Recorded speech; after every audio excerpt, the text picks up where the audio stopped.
옆에 계시는 분과 사랑의 인사, 부활의 인사 나누시겠습니다.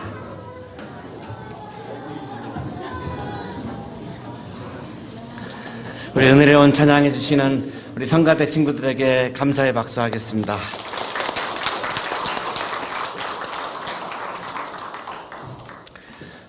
박지영 씨는 수원과학대 학생입니다.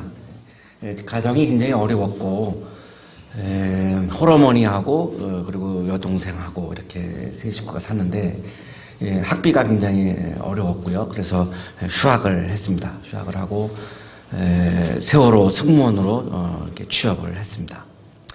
처음으로 태어나서 내가 이제 사회생활도 하고 취업도 하고 또 이제 돈도 벌고 하는 그런 경험을 하게 된 거죠. 굉장히 가슴이 설레이고 배를 탈 때마다 굉장히 아주 행복한 거죠. 그런데 이제 세월호 그 참사를 당하게 됐고요. 이 박지영 씨의 역할은 그 선내 안내 방송이었습니다. 배에서 이렇게 안내 방송하는 그런 직책을 맡아서 수행을 했습니다. 그런데 이제 사고가 터지니까 일단 급한 거는 아이들을, 특히 학생들을, 단원고 학생들을 이제 빨리 바깥으로 이제 내보내는 거라고 하는 생각을 한 거고요. 그래서 아이들에게 계속해서 구명조끼를 나누어 주는 그런 역할을 했습니다. 3층에는 구명조끼가 없었다고 그러고요.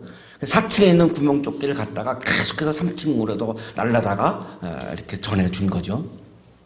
한 학생의 증언인데요. 언니도 어서 나가야죠. 너희들 다 구하고 난 나중에 나갈게. 선원이 마지막이야. 너희들 다 구하고 난 나중에 나갈게. 선원이 마지막이야. 참 22살밖에 안 된 이 청년이 굉장히 참 생각이 깊고요. 심지가 굳습니다. 선원이 마지막이야. 다른고 한 그 학생 김모양의 증언인데요. 누나는 왜 구명조끼를 입지 않습니까? 라고 물었을 때 누나는 너희들 다 구하고 나도 따라 나갈 거야. 그러면서 본인은 구명조끼도 안 입고 구명조끼를 나누어 준 거죠. 세월호가 이제 기울이니까 이 벽이 바닥이 되고 이 바닥은 벽이 됐죠. 그런데 이 문이 열려 있었습니다. 이 벽에 문이 있는데 문이 열려 있으니까 이제 아이들이 여기를 건너가기가 어려운 거죠. 그래서 이제 이 박지영 씨는 얼른 그 문을 닫고 그리고 열쇠로 문을 잠가서 탄탄한 바닥을 만들었고 그래서 거기를 통해서 바깥으로 빠져나가서 생존을 한 아이들이 50명입니다. CNN이 이거를 가지고 생명의 달이다라고 이렇게 표현을 했습니다. CNN이 생명의 달이라고 표현을 하고 있었는데 우리나라의 한 방송사는 한 사람이 받는 보상액이 얼마인가를 그래프로 보도하고 있었습니다. 생명의 달이라고 증언하고 나서 이 CNN이 그 다음 보도한 게 뭐였냐면 이 수온에 따른 바닷물의 수온에 따른 생존율을 계속해서 이렇게 보도하고 있었습니다. 현격한 차이죠. 박지영 씨가 끝까지 놓지 않고 보고 있던 것은 사람 생명이었습니다. 그래서 자기는 구명조끼도 안 입고 아이들에게 계속 구명조끼를 나누어 줄 수 있었죠. 선장은 사람이 안 보였죠. 생명이 안 보였죠. 그래서 그냥 혼자 먼저 빠져나온 거죠. 나에게 가장 중요한 것이 무엇인가? 내 시선에 있어서 가장 중요한 것이 무엇인가? 내가 가장 무엇을 중요하게 바라보는가? 이것이 우리들의 삶에서 늘 매 시간 나의 삶의 형태를 결정하게 되어 있는 거죠. 방송사도 무엇을 가장 귀하게 보느냐에 따라서 보도 내용이 달라지는 거죠. 우리 연주하는 분들이 내가 사람을 보고 생명을 보고 연주한다면 그건 예술이겠죠. 그러나 물질을 보고 내가 연주한다면 그것은 그냥 상업적인 거겠죠. 똑같은 연주를 하더라도 내가 무엇을 보고 하느냐에 따라서 내 삶의 형태와 내 존재 양식이 달라질 수밖에 없는 거죠. 조선일보 보도인데요.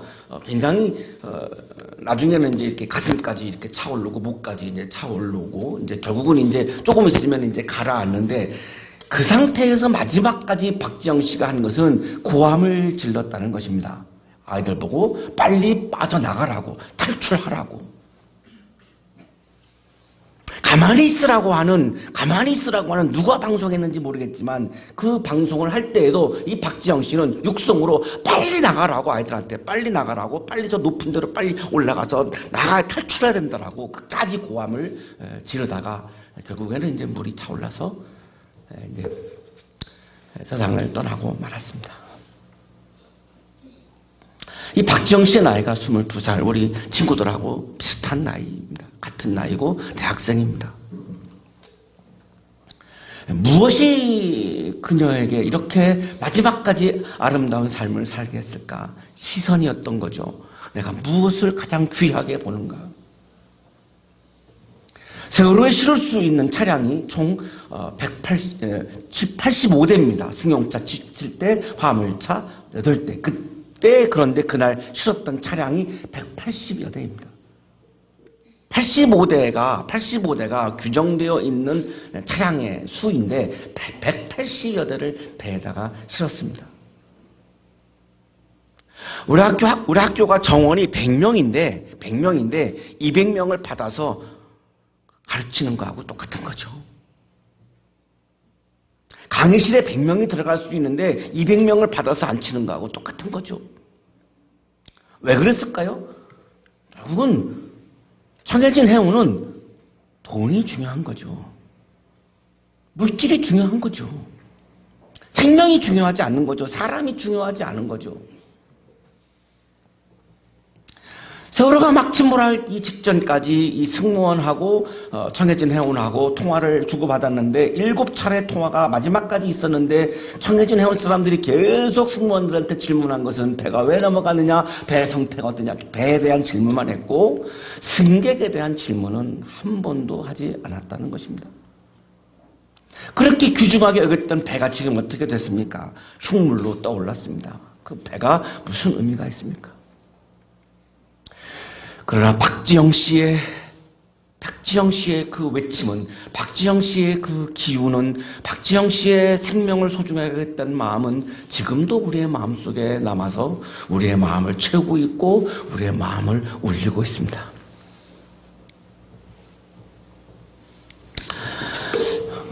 오늘 부활하신 예수님은 무엇을 가장 보고 싶어 했고, 무엇을 가장 귀하게 여겼고, 무엇을 가장 만나고 싶어 했는가? 부활하신 예수님께서 무엇을 가장 귀하게 여겼는가를 우리에게 말씀하고 있는 본문입니다. 예수님께서 일의 첫날, 일주일 중에 첫날, 일곱 날 중에 첫날이죠. 첫날, 새벽, 다 무엇을 우리에게 느낌을 주냐면 새로움의 시작, 새로운 기운이 다시 살아남, 이런 느낌을 주죠. 첫날, 새벽, 다 새로운 기운이 막 솟아오르는 바로 그 시간이죠. 그때 예수님께서 살아나신 뒤에 살아나셨어요. 죽음을 이기고 살아나셨어요. 엄청난 사건이죠. 30세의 청년 예수는 죽여도, 유대 종교 지도자들이 자신을 죽여도 죽지 않았어요. 죽여도 죽음을 보지 않았어요. 죽이는 상황에서도 부활을 보신 거죠.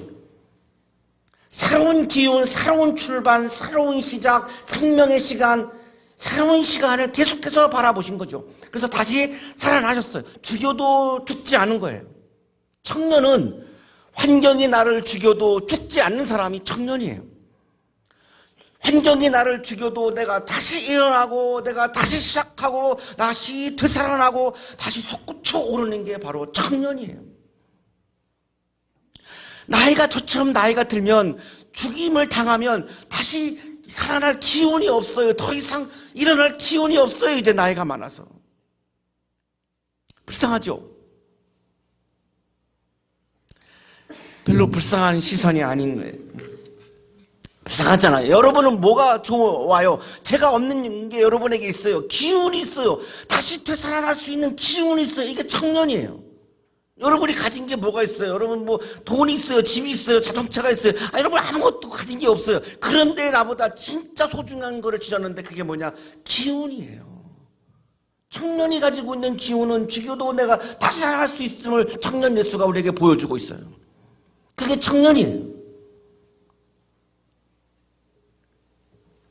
이 날을 우리가 주일이라고 부릅니다.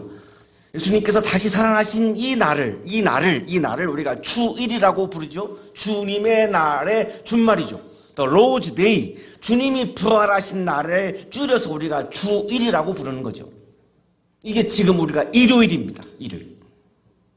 그럼 안식일은 뭡니까? 안식일은 유대인들이 지켰던 쉬는 날이고, 안식일과 주일은 다릅니다. 주일은 주님이 부활하신 날이고, 그래서 유대교인들은 안식일을 지키는 거고, 우리 기독교인들은 주일에 예배를 드리는 이유는 부활을 기념하고 부활을 축하하는 게 예배이기 때문에 우리 기독교인들은 주일날 예배를 드리는 겁니다.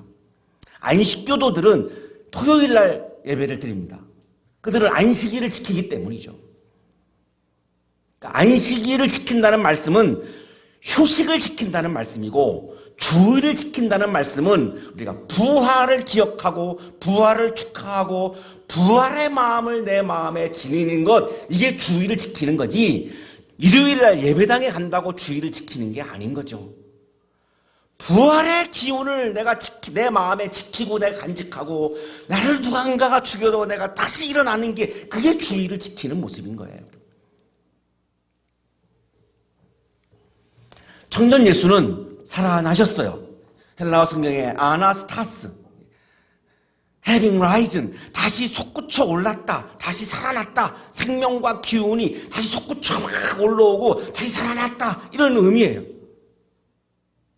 청년 예수는 죽였지만 다시 살아났어요. 다시 살아났어요.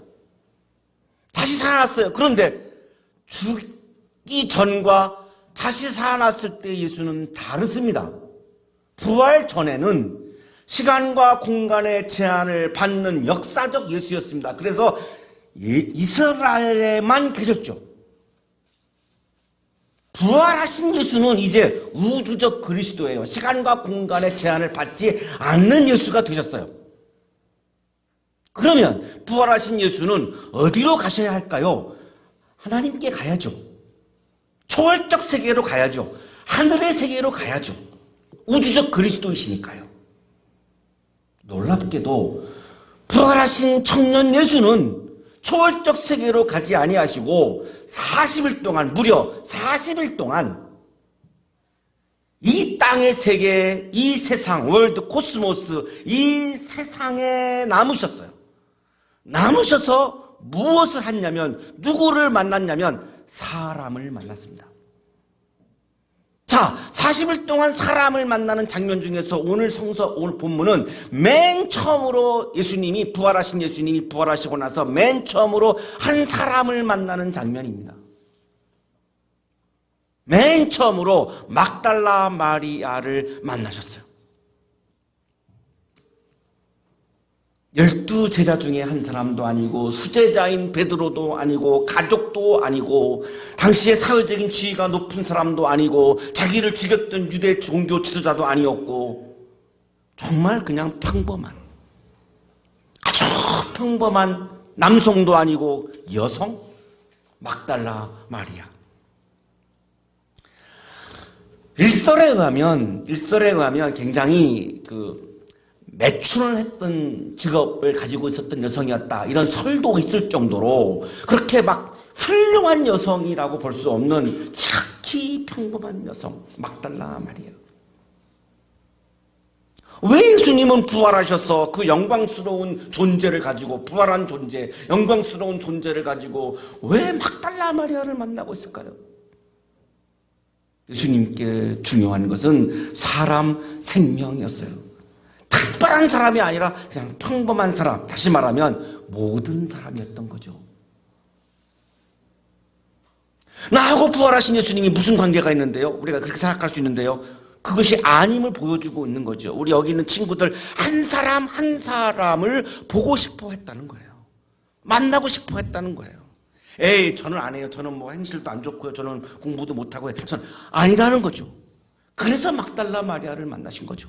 그냥 지극히 평범한 우리 한 사람 한 사람을 다 만나고 싶어 했다는 거예요. 왜 만나고 싶어 했을까요? 예수님에게 중요한 것은 사람 생명이었고, 그 사람 생명에게 필요한 게 뭘까요? 죽여도 죽지 않는 삶의 기운이었기에, 부활하신 예수는 그 부활의 기운을, 생명의 기운을, 다시 살아나는 기운을 그 평범한 사람들에게 주고 싶었던 거예요. 지금 여기에 앉아있는 우리들을 찾아오셔서 이 시간에 그 부활의 기운을, 생명의 기운을, 다시 살아나는 기운을 주고 싶으신 거예요. 죽지 말라고, 죽지 말라고. 죽여도 죽지 말라고. 억울하게 죽여도, 부당하게 죽여도 너는 죽지 말라고, 죽지 말라고. 그래서 이 시간 나를 찾아오셔서 그 부활의 기운을, 생명의 기운을 나누어 주고 싶어 하시는 것이 예수님의 마음인 거죠. 그거를 막달라리아 마리아에게 나타났다라고 지금 이렇게 표현을 하고 있는 거죠. 그 막달라 마리아는 예수님께서 7 귀신을 내어 쫓아내 주셨던 그런 여성이에요. 예수님은 그렇게 평범한 사람을 좋아하셨어요. 사람을 소중하게 여겼어요. 귀하게 여겼어요. 박지영 씨는 단원고 아이들을 너무나 소중하게 여겼어요. 그 평범한 아이들을. 그 마음이 부활하신 예수님의 마음이죠.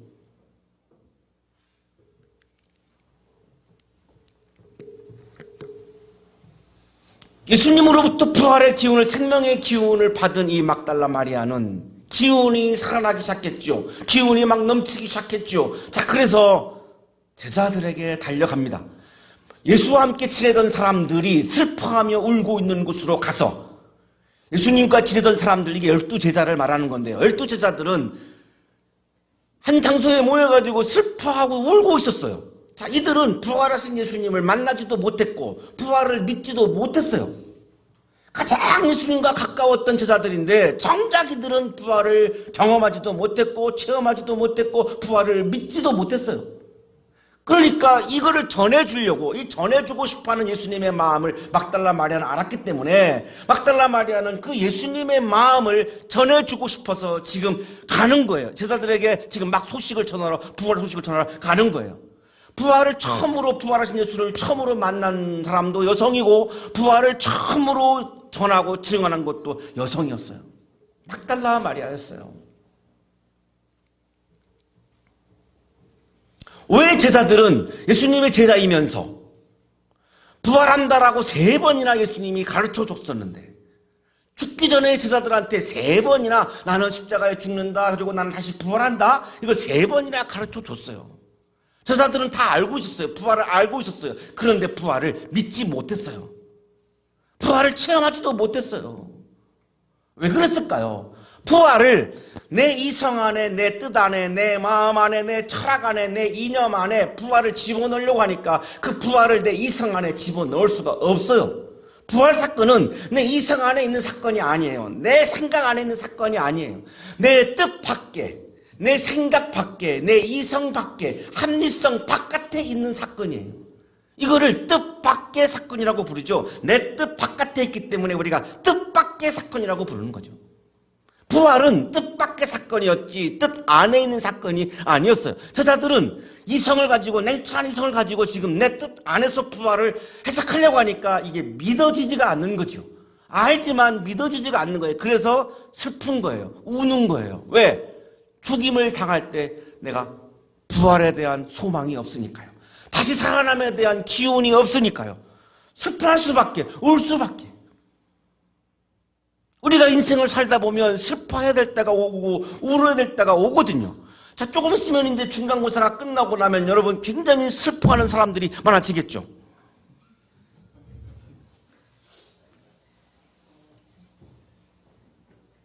어떻게 우리가 슬퍼하지 않을 수가 있나요? 그죠? 연애하다가 실현 당하면 슬퍼할 수밖에 없죠. 그래서 아예 연애를 시작도 안 하는 친구들도 많죠. 인생에서 어떻게 우리가 슬퍼하지 않고 울지 않을 수가 있어요.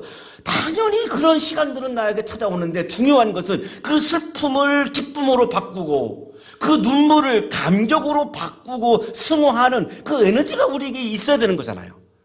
그게 부활의 에너지고 부활의 기운이라는 거예요. 그런데 제자들은 부활을 못 보니까, 부활을 못 믿으니까 슬픔과 눈물 속에 매몰되어 있는 거고, 막달라 마리아는 부활을 체험하고 부활을 믿었기에 그 슬픔과 눈물을 기쁨과 감격으로 승화시켜서 그것을 나누려고 지금 제자들에게 가고 있는 거예요. 대조적이죠. 대조적이죠.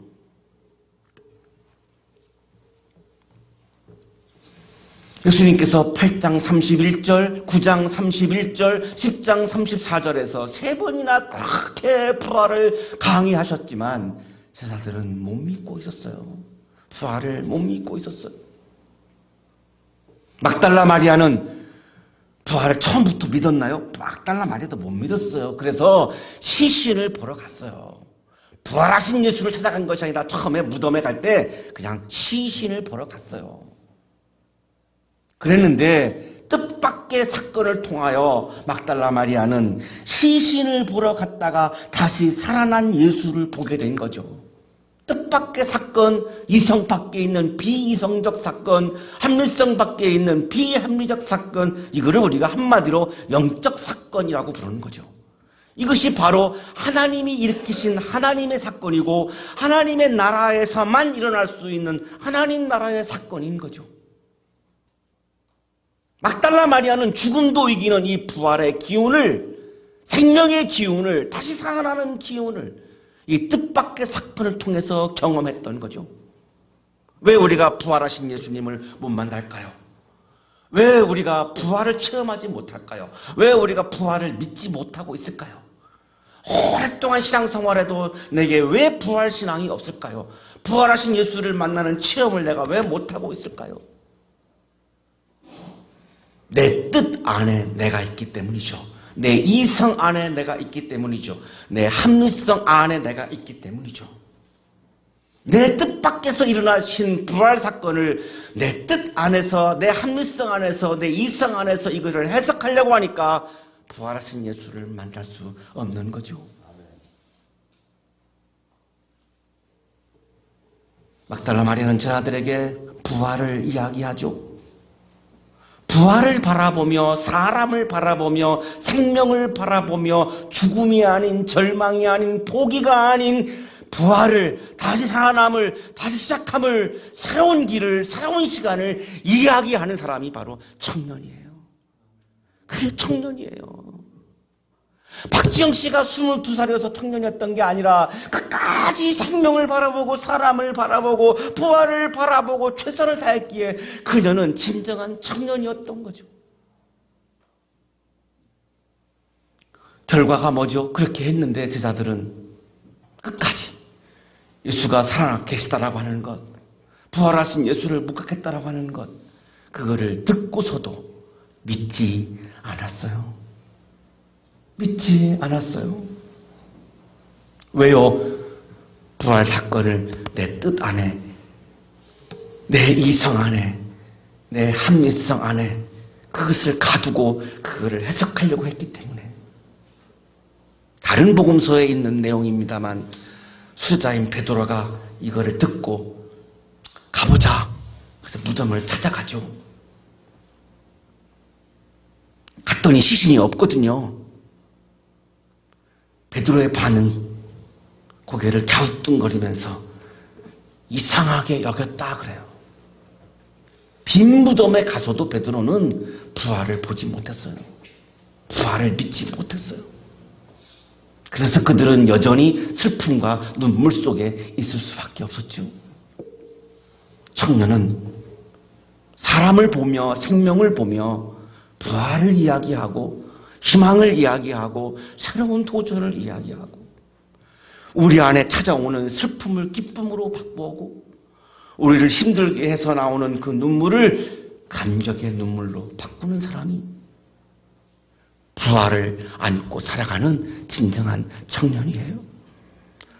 슬픔과 눈물을 부활과 감격으로 희망으로 바꾸는 진정한 청년의 삶이 되시기를 축복합니다.